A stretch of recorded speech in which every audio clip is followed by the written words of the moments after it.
Peace be upon you all. Welcome to my channel.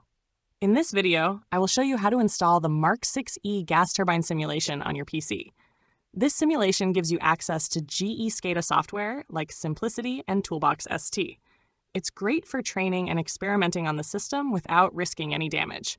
I'm assuming you've already installed VirtualBox and downloaded the virtual disk image file of the SCADA server PC called CRM1SVR. Start VirtualBox, then click New. Give any name to your virtual machine.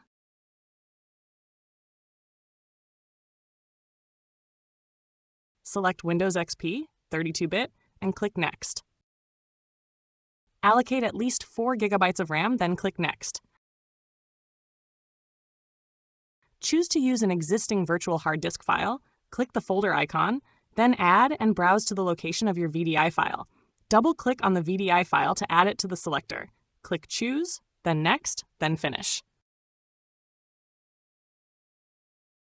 Now your machine is ready to start. I recommend going into Settings and increasing the video memory, although it's not necessary. Click the green Start arrow to launch the machine. You can close any pop-up messages that appear. I personally don't like them.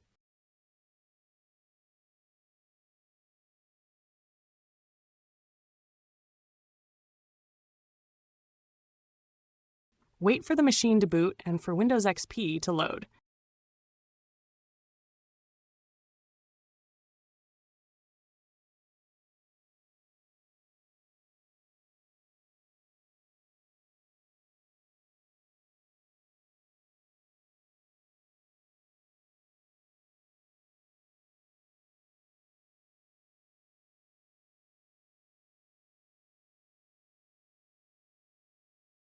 You can adjust the screen resolution to your preference.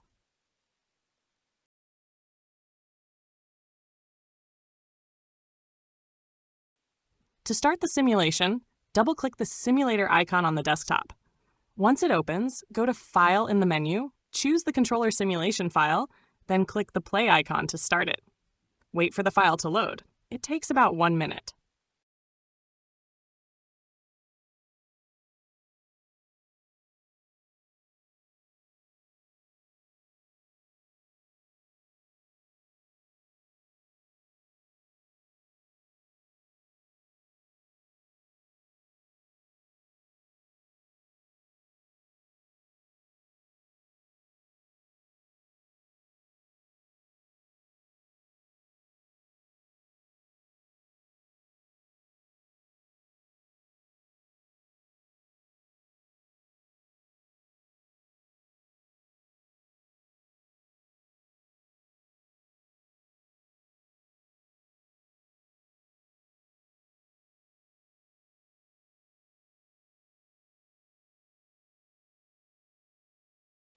Once the controller simulator file is started, click the Execute icon in the toolbar.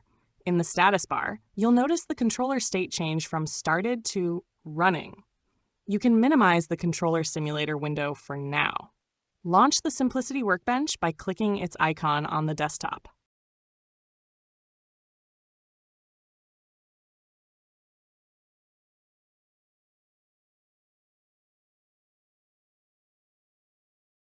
After it starts, you can launch the project by clicking on a screen CIM file of the Screens application on the right side, or by clicking the play icon in the toolbar.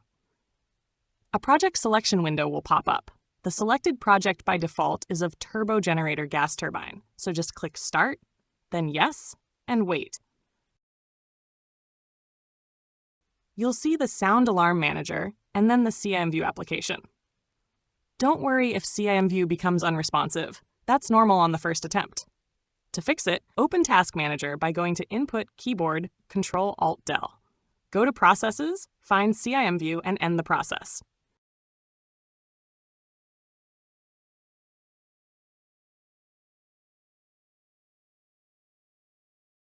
Then, restart CIMView either from the desktop shortcut or from the workbench. Now, go to GT1. You'll see that CIMPLICITY is displaying live values. That's a good sign that the SCADA software is working correctly. Go to the Auxiliary tab and choose Start Check.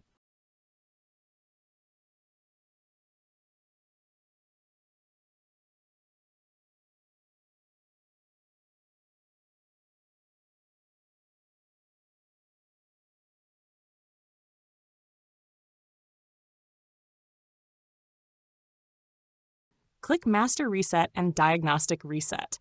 The L4T permissive will turn green, meaning the master protective circuit is now inactive.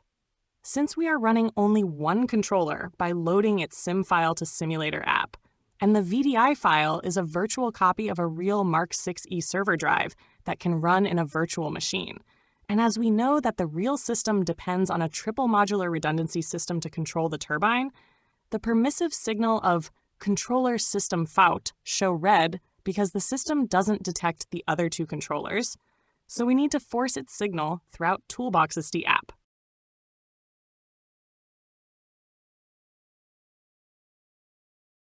To fix this, right-click on the red rectangle showing Control System Fault and select Point Control Panel. Double-click on the signal to copy its point name without the G1 prefix. Close the screen, open ToolboxST,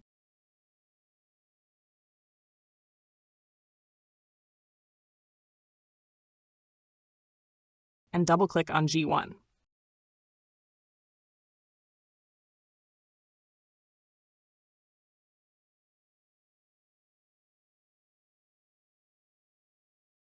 Run the controller by clicking Run, then OK. Click the Find icon, paste the signal name, and click Find. In the Find Results tab, click on the signal 2, go to where it's used, double-click on it. It will ask for a password. Use 123456 or 654321. Change the live value to false. Select Force Value, click Send, then close. Go back to the Start Check window. You'll now see that the control system fault signal is green. To be able to start the turbine, you need to get a green permissive for control mode.